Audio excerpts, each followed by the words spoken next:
Assalamualaikum semua. Terima kasih kerana menonton channel saya. Hari ini saya nak kongsikan anda tentang apa itu e-invoice. Secara general untuk kita faham bagaimana dia berfungsi dan apa kaitan dengan anda dan perniagaan anda. Apa yang anda kena ambil tahu secara general. Okey. Perniagaan contohnya lah syarikat ABC. Syarikat ABC menjual komputer kepada pelanggannya Mr. Tan. Dia akan mengeluarkan invoice dan menghantar komputer kepada Mr. Tan. Okey, Mr. Tan akan terima invoice dan buat pembayaran. Itu adalah transaksi biasa yang berlaku pada masa kini. Setiap perniagaan yang jual barang akan memberi invoice kepada pembeli. Okey, dan kita tengok apa perbezaannya kalau kita menggunakan e-invoice.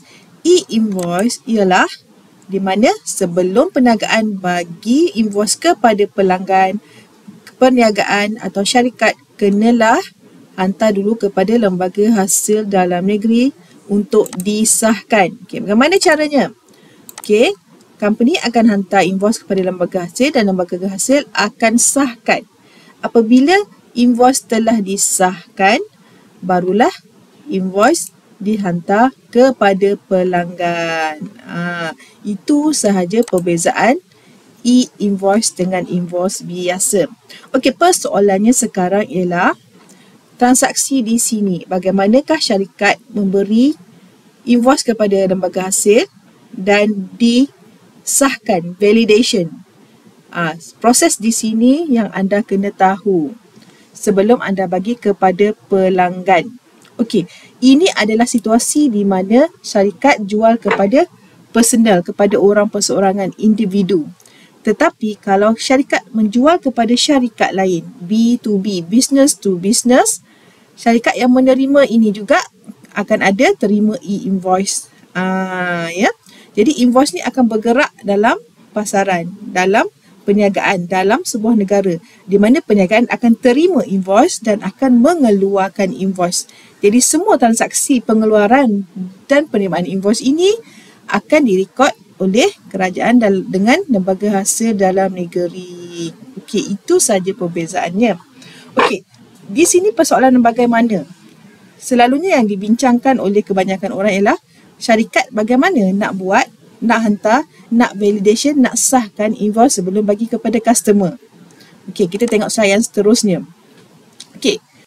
Okey, persoalan di sini ialah bagaimana kita nak hantar invoice, e-invoice kita kepada lembaga hasil dalam negeri ya.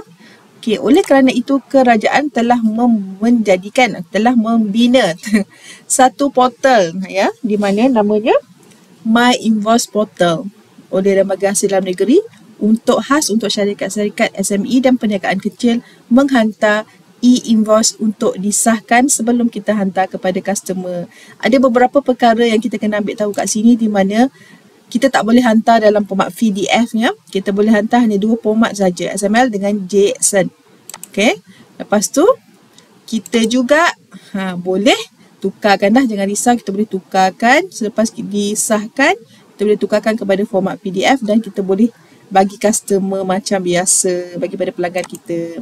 Okey, contohlah, susahlah. Anda rasa anda tak nak buat e-invoice. Okey, kesalahan kalau anda tak buat e-invoice. Boleh ke?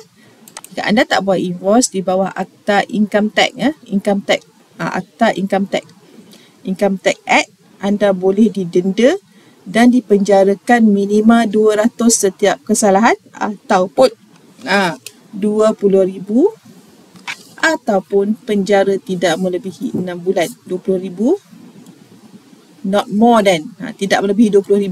Tahu tak anda, kesalahan tak bagi e-invoice, satu e-invoice 200. Kalau anda ada 10 customer, 200 kali 10. Kalau anda ada 100 customer, 200 customer, dia akan lebih daripada 20,000 ya, ataupun anda dipenjarakan selama 6 bulan. Siapa yang dipenjarakan ini adalah director of the company, tuan punya syarikat. Jadi anda kena tahu cara macam mana nak buat e-invoice ini. Okey. Contoh, kalau anda dah bagi invoice pada customer, tiba-tiba nak batalkan, boleh cancel tak? Boleh, jawapannya boleh. boleh cancel. Pelanggan dah terima invoice, dia kata salah, dia boleh cancelkan, minta reject dalam masa 72 jam ataupun 3 hari sahaja. Kalau tak, invoice tu dianggap sah. Ya.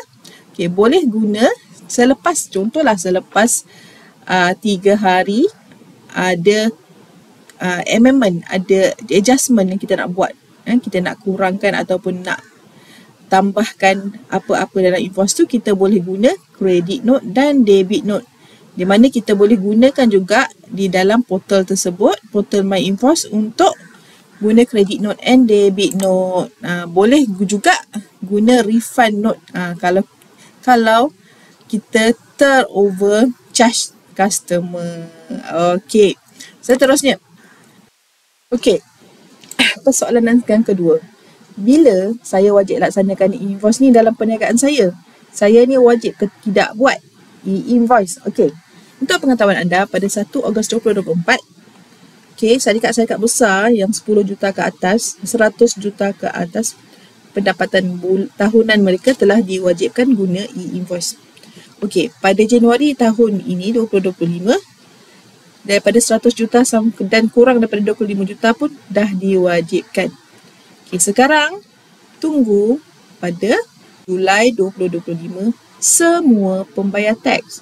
Jika anda mempunyai perniagaan dan anda pembayar teks, anda perlu berurusan dengan menggunakan e-invoice, ya. Okey. Saya termasuk ke? Perniagaan saya kecil je. Kecil ke, besar ke, anda still bayar teks. Jadi anda kena buat e-invoice. Okey. Sebab apa? Perniagaan yang kecil, government telah menyediakan portal My Invoice untuk peniaga kecil dan sederhana seperti anda. Okey, seterusnya. Apakah persediaan yang anda kena tahu sebelum membuat e-invoice? Okey, yang pertama, anda kena pastikan perniagaan anda diurus dengan teratur. Anda tahu berapa banyak duit masuk, berapa banyak duit keluar, berapa pendapatan anda. Okey. Pastikan semua dalam organisasi ambil tahu, terutamanya unit jualan, pastikan mereka beri invoice dan maklumat yang betul sebelum kita hantar e-invoice punya data kepada portal My e-invoice, My portal, ya. Okey, selalunya ada banyak information yang diperlukan untuk buat satu invoice. Okey, jadi semua data pelanggan perlu ada. Anda boleh semak dekat My Invoice portal apa data-data yang perlu untuk hasilkan satu e-invoice. Okey, pastikan internet office anda stabil, senang anda nak buat urusan. Okey, persoalanan. Selepas melaksanakan ini, kita akan melihat rekod perbelanjaan dan pendapatan syarikat semuanya menggunakan invoice. Invoice keluar, invoice masuk. Contohlah pendapatan, invoice kepada pelanggan semuanya akan ada rekod di lembaga hasil dalam negeri. Begitu juga dengan perbelanjaan, invoice daripada pembekal pun direkod. Sekiranya kita membeli, perbelanjaan kita dah diketahui, ya. Kita membeli daripada luar negara, pastikan anda belajar macam mana nak buat self billing, di mana anda boleh rekod perbelanjaan anda. Okey. Seterusnya.